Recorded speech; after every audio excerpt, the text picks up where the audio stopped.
दोस्तों देख लीजिए, ये है intermediate sent up exam practical examination. ये है प्रैक्टिकल एग्जाम का क्वेश्चन और यही क्वेश्चन आपका सभी डेट में आ जाएगा। यानी कि आपका एग्जाम आज हो या कल हो या यानी कि 20-22 तक है ना डेट, तो इतना तक में आपका प्रैक्टिकल एग्जाम होगा।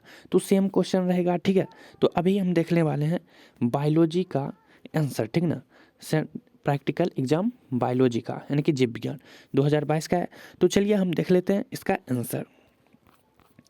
देख लीजिए ये है पहला क्वेश्चन। यहाँ से हम बोल देते हैं एक का ए क्या बोल रहा है, दिए गए पुष्प ए का विच्छेदन करे तथा प्रजनन अंगों का सचित्र वर्णन करे। सचित्र वर्णन के लिए बोला जा रहा है। तो देख लीजिए यहाँ पर दे दिया है 1 नंबर में गुड़हल अथवा सूर्यमुखी, ये बनाना है तो ये बना दीजिए। या देख लीजिए अथवा में दे दिया है नारंगी अथवा सेब, ये बना दीजिए या ये बना दीजिए। अब इसमें भी एक प्रॉब्लम है, प्रॉब्लम नहीं है, बहुत अच्छा है कि गुड़हल का बना दो या सूर्यमुखी का बना दो, ठीक है। ये 5 मार्क्स का होता है। तो आपको तो चलिए हम देख लेते हैं सूर्यमुखी का, ठीक ना। तो अभी हम सूर्यमुखी का देखने वाले हैं, तो आप लोग लिखते जाइएगा सूर्यमुखी। हाँ, तो यहाँ से आप लोग लिखते जाइए, ठीक है। सूर्यमुखी के बारे में लिखिए, यह फूल एक अमेरिका का देशज है, पर रूस, अमेरिका, ब्रिटेन, मिस्र, डेनमार्क, स्वीडन और भारत आदि अनेक देशों में आज उगाया जाता है। सूर्यमुखी जो है फूल वो ये सब देश में यानी कि रूस, अमेरिका, ब्रिटेन, मिस्र, डेनमार्क, स्वीडन, भारत, ये सभी देशों में उगाया जाता है, खेती किया जाता है। इसका नाम सूरजमुखी इस कारण से पड़ा कि यह सूर्य और झुकता रहता है, ठीक ना। हालांकि प्रायः सभी पेड़ पौधे सूर्य प्रकाश के लिए सूर्य की ओर कुछ ना कुछ झुकते हैं। वर्णन कह रहा है तो हम लोग यहाँ पर वर्णन कर देंगे, ठीक ना, पूरे लिख देंगे जितना जानते हैं उसके बारे में। सूरजमुखी का सूर्य की ओर झुकना आँखों से देखा जा सकता है। यानी कि आप लोग क्या कीजिएगा कि रोक करके लिख लीजिएगा आराम से, हम एक एक बार बोल देते हैं, ठीक ना। बागों में उगाए जाने वाले सूरजमुखी की उपयुक्त प्रथम 2 जातियां ही है। इसके पेड़ 1 मीटर से 5 मीटर तक ऊंचे होते हैं, यानी कि इसका जो पेड़ होता है वो 1 मीटर से 5 मीटर तक का लंबा हो जाता है, ठीक ना। इनके डंठल बड़े तुनुक होते हैं यानी कि नाजुक होते हैं, हवा के झोंके से टूट जा सकते हैं, अतः इनमें टेक लगाने की आवश्यकता पड़ सकती है। इसकी पत्तियां 7 सेंटीमीटर से 30 सेंटीमीटर लंबी होती है। कुछ सूरजमुखी 1 वर्षीय होते हैं और कुछ बहुवर्षीय और कुछ बड़े कद के होते हैं और कुछ छोटे कद के भी होते हैं। अब इसका चित्र एक बना दीजिएगा, तो हम चित्र यहाँ पर दिखा देते हैं। तो यहाँ पर देख लीजिए ये है सूर्यमुखी का चित्र, ठीक है ना, सूरजमुखी का चित्र। तो ये चित्र बना दीजिएगा उसमें, ठीक है। या आप लोग गूगल पर सर्च करिएगा सूरजमुखी का चित्र, तो वहाँ पर आ जाएगा, एक से एक जो अच्छा लगे वो बना दीजिएगा, ठीक है। तो चलिए अब देखते हैं नेक्स्ट क्वेश्चन। यहाँ पर देख लीजिए कह रहा था एक का ये बना दो या ए बना दो, तो ये दोनों में से कोई एक हम बना दिए। अब आते हैं ए खत्म हो गया, अब बी पर आते हैं, ठीक ना। तो बी में भी वही बात है, अध्ययन करें तथा सचित्र वर्णन करें, ठीक ना। तो मेढक या गैस्ट्रोला का अनुप्रस्थ काट का बनाना है या खरगोश के ब्लास्टोला या अनुप्रस्थ काट का बनाना है, ठीक ना। तो इसमें से हम लोग क्या बनाएंगे, मेढक के गैस्ट्रोला का अनुप्रस्थ काट, ठीक है। और बी का बी नंबर, ठीक ना, मेढक का। तो चलिए मेढक के बारे में थोड़ा सा जान लेते हैं, आप लोग लिखिएगा। हाँ, तो यहाँ से आप लोग लिखना स्टार्ट कर दीजिए, रोक के लिख लीजिए या हम बोल रहे हैं वहाँ से सुन के लिख लीजिए। तो चलिए, मेढक के 4 पैर होते हैं, पिछले 2 पैर अगले पैरों से बड़े होते हैं, जिसके कारण यह लंबी उछाल लेता है, यानी कि उछलता है बहुत दूर दूर तक। अगले पैरों में 4-4 तथा पिछले पैरों में 5-5 झिल्लीदार उंगलियां होती है, जो इसे तैरने में सहायता करती है। मेढकों का आकार आप लोग मेढकों का आकार नहीं, ये नहीं लिखिएगा, ठीक है, आकार छोड़ दीजिए, ठीक है। यहाँ से लिखिए, नर साधारणतः मादा से आकार में छोटे होते हैं। बस आकार ये लिखने की कोई ज़रूरत नहीं है, इतना लिख दीजिएगा बस। नर साधारणतः मादा आकार से छोटे होते हैं। मेढकों की त्वचा में 20 ग्रंथियां होती है, परंतु ये शिकारी, स्तनपायी पक्षी तथा सांपों से इनकी सुरक्षा नहीं कर पाती है। ठीक है, तो मेढक के बारे में देख लीजिए और भी लिख लीजिए। ठीक है, तो इतना लिख लीजिए आप लोग। अब देखिए 5 मार्क्स का है, तो चलिए थोड़ा सा और लिख ही लेते हैं। ठीक ना, लिख लीजिएगा। ठीक ना, भेक या दादुर, टोड तथा मेढक में कुछ अंतर है। जैसे दादुर अधिकतर जमीन पर रहता है, इसकी त्वचा शुष्क एवं झुर्रीदार होती है, जबकि मेढक की त्वचा कोमल एवं चिकनी होती है। मेढक का सिर तिकोना जबकि टोड का अर्धवृत्ताकार होता है। भेक के पिछले पैर की उंगलियों के बीच झिल्ली भी नहीं मिलती है, परंतु वैज्ञानिक वर्गीकरण की दृष्टि से दोनों बहुत हद तक समान जंतु हैं। यहाँ तक लिख लीजिएगा। उसके बाद एक चित्र बना दीजिएगा। हाँ, तो ये देख लीजिए मेढक का चित्र। यहाँ से आप लोग रोक दीजिए और लिखिए। देखिए मेढक बना दीजिएगा, और इसका जो भाग जो है, नेत्र यहाँ है, प्रोथ यहाँ है, सिर यहाँ है, ऐसे करके आप लोग स्वचित्र बना दीजिएगा। तो आपको यहाँ से 5 में 5 मिल जाएगा। तो चलिए अब देखते हैं नेक्स्ट क्वेश्चन। एक का ए और बी दोनों बन गया। अब चलते हैं 2 नंबर पे। चलिए अब आते हैं 2 नंबर पे। यहाँ पर देख लीजिए, कहा जा रहा है दिए गए संग्रहालय नमूना सी में मरुद्भिद अनुकूलन का वर्णन करें। यानी कि वर्णन इसमें भी करना है। ये बना दीजिए या ये बना दीजिए। ठीक ना, तो दोनों में से कोई एक बनाना है। तो चलिए हम लोग क्या बनाएंगे, अभी हाइड्रिला बनाते हैं। ठीक है, इसका आंसर अभी हम देखते हैं। तो चलिए देख लेते हैं। हाइड्रिला नहीं, चलिए हम जलकुंभी बनाते हैं। ठीक ना, जलकुंभी। ठीक ना, हाइड्रिला छोड़ दीजिए, जलकुंभी। चलिए जलकुंभी। हाँ, तो जलकुंभी के बारे में यहाँ से लिखना स्टार्ट कीजिए। तो लिखिए, जलकुंभी एक जीवपत्री स्वपुष्पक जलीय पौधा है। जल की सतह पर तैरने वाले इस पौधे की प्रत्येक पत्ती का वृंत फूला हुआ एवं स्पंजी होता है। इसमें पर्वत संधियों से झुंड में रेशेदार जड़ें लगी रहती है। इसका तना खोखला और छिद्रदार होता है। इसके फूलों को मंजरी कहते हैं। इसके फूलों को क्या कहते हैं, मंजरी। यह दक्षिण अमेरिका का मूल निवासी है।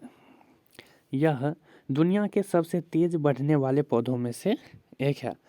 ये जो जलकुंभी पौधा होता है वो दुनिया के सबसे तेज बढ़ने वाले पौधा में से एक है। यह अपनी संख्या 1 से 2 सप्ताह में ही दोगुना करने की क्षमता रखता है। यह बहुत अधिक परिमाण में बीज उत्पन्न करता है तथा इसके बीजों में अंकुरन की क्षमता कितना है, चलिए ये तो हमको उर्दू हिंदी में नहीं आता है पढ़ने के लिए, कितना है सो। ठीक ना, इतना वर्षों तक होता है।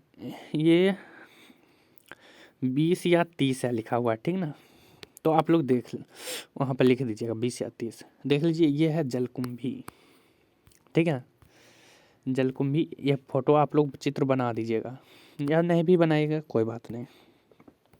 ठीक है, तो चलिए अब देखते हैं नेक्स्ट क्वेश्चन।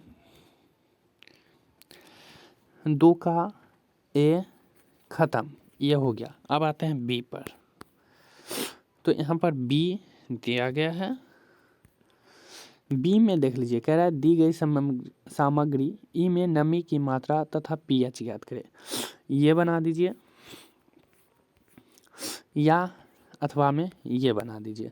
तो मैदान की मिट्टी के बारे में हमें लिखना है बस। तो मैदान की मिट्टी का पीएच मान तो आप लोग जानते होंगे, तो वो लिख दीजिएगा। अब मैदान की मिट्टी के बारे में थोड़ा सा प्रकार जान लेते हैं। ठीक ना, ये लिख दीजिएगा, बस हो गया। तो चलिए मैदान की मिट्टी के बारे में लिखते हैं। तो वर्णन थोड़ा सा कर देते हैं उसके बारे में भी। ठीक है, तो यहाँ पर देख लीजिए, कह रहा है पृथ्वी के ऊपरी सतह पर मोटे, माध्यम मध्यम और बारीक कार्बनिक तथा अकार्बनिक मिश्रित कणों को मृदा यानी कि मिट्टी कहते हैं। मृदा की ऊपरी सतह पर से मिट्टी हटाने पर प्रायः जो परत प्राप्त होती है उसे चट्टान या शैल भी कहते हैं। कभी कभी थोड़ी गहराई पर ही चट्टान मिल जाती है। ठीक है ना। मृदा विज्ञान भौतिक भूगोल की एक प्रमुख शाखा है जिसमें मृदा के निर्माण, उसकी विशेषताओं एवं धरातल लिखते जाइएगा, बट ठीक ठीक ना, रोक के लिख लीजिएगा। शाखा है जिसमें धरातल पर उसके वितरण का वैज्ञानिक अध्ययन किया जाता है। पृथ्वी की ऊपरी सतह के कणों को ही छोटे या बड़ों सॉइल कहा जाता है। मृदा को ही मिट्टी कहा जाता है। ठीक है ना। मृदा को ही क्या कहा जाता है? मिट्टी। अब यहाँ पर देख लीजिए, भारत में 6 प्रकार के मृदा पाए जाते हैं। कौन कौन से? तो जलोढ़ मृदा एक हो गया, 2 नंबर हो गया काली मिट्टी या रेगुण मृदा। ठीक है ना। तीसरा है लाल मिट्टी, पीली मिट्टी या परवा या राकर, 3 नंबर हो गया। चौथा है लेटेराइट मृदा, 5वां है मरुस्थलीय मृदा, 6ठा है वन मृदा। ठीक है ना। इतना लिख दीजिएगा, आपको 5 में 5 यानी 2.5 नंबर का था तो 2.5 में 2.5 मिल जाएगा। ठीक है। तो चलिए अब देखते हैं नेक्स्ट कौन सा था। हाँ, आ गया है, ये भी खत्म हो गया। चलिए अब आ जाता है 3 नंबर। 3 नंबर यहाँ पर कह रहा है निम्नलिखित में से किन्हीं 5 प्रादर्शों पर टिप्पणी लिखे। यानी कि टिप्पणी देना है, यानी कि टिप्पणी मतलब वर्णन ही होता है, इसके बारे में थोड़ा सा लिखना होता है। ठीक ना। तो 1 नंबर देख लीजिए, यहाँ पर दे गया 1 2 3। तो 1 नंबर में देख लीजिए, 1 नंबर जैसे कि है यहाँ पर संग्रहालय नमूना। तो इसमें क्या बनाना है? हाइड्रा बना दो या आप लोग, या केचुआ का पूरा माउंट बना दो। 2 नंबर में जैसे कि मॉडल चार्ट, तो मेढक का बना दो या तिलचट्टा का बना दो। ठीक ना। तो इस ऐसी तरह सभी को बनाना है, यानी कि इसमें से 10 दिया होगा तो इसमें से हमको कितना बनाना है? 5। तो चलिए 5 देख लेते हैं। तो 1 नंबर में देख लेते हैं क्या बनाना है हमको। तो 1 नंबर में बनाना है हमको हाइड्रा का। ठीक है ना। तो हाइड्रा टॉपिक लगाइए और ऐसे करके एरो दे दीजिए और यहाँ पर लिखना स्टार्ट कीजिए। तो चलिए हाइड्रा के बारे में जानते हैं। हाँ, हाइड्रा। हाँ, यहाँ से लिखना स्टार्ट कर दीजिए।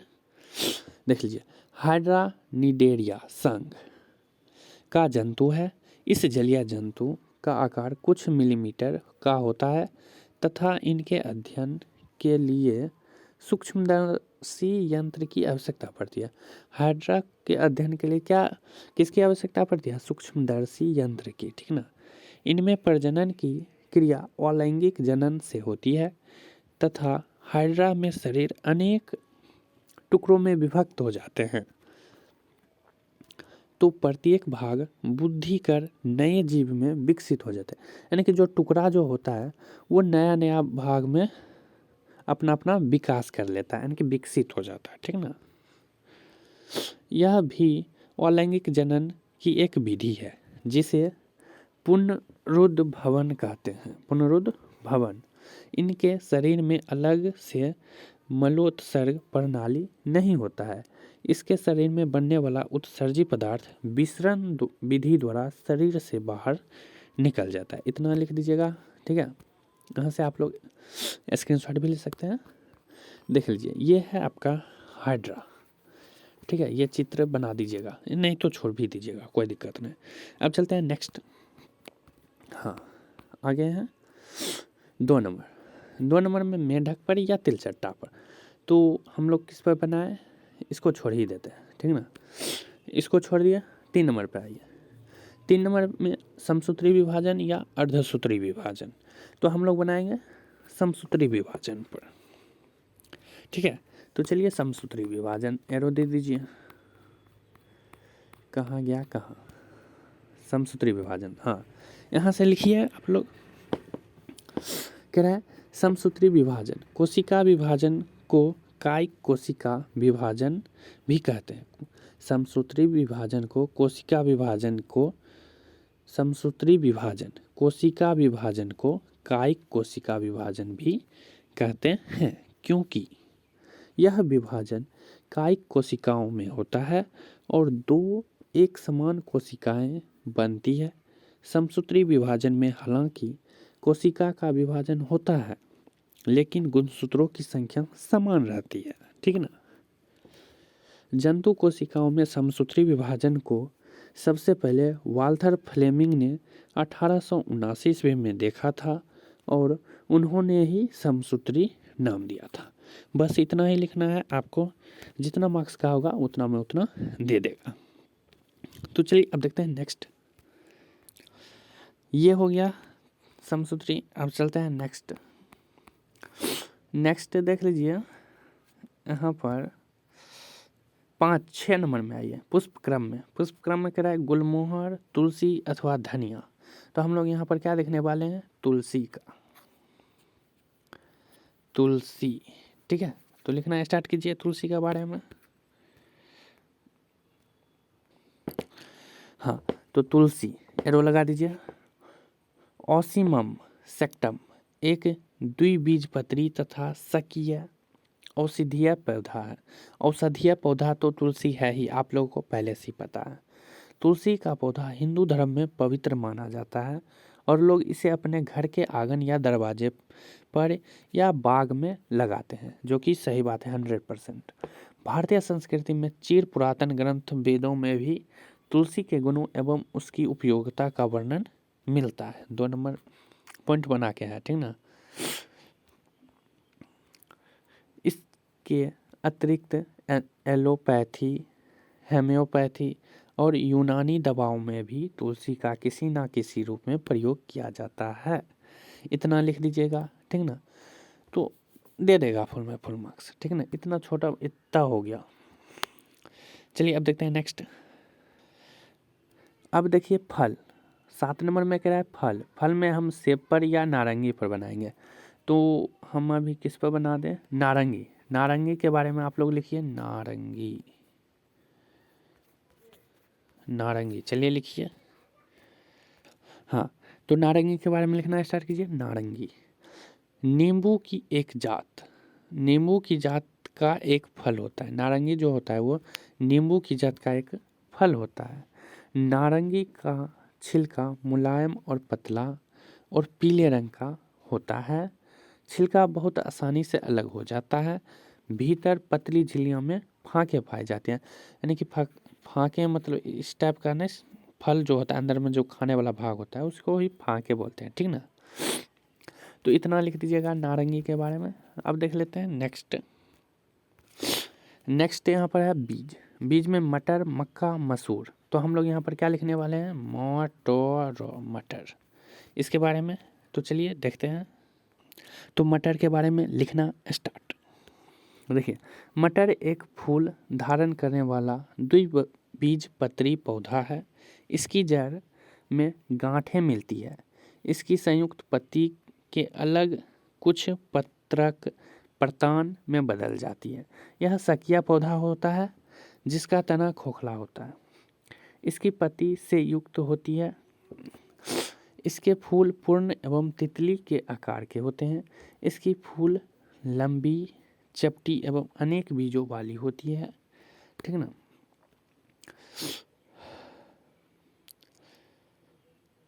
मटर के बीज का वजन 0.1 से 0.3 ग्राम का होता है।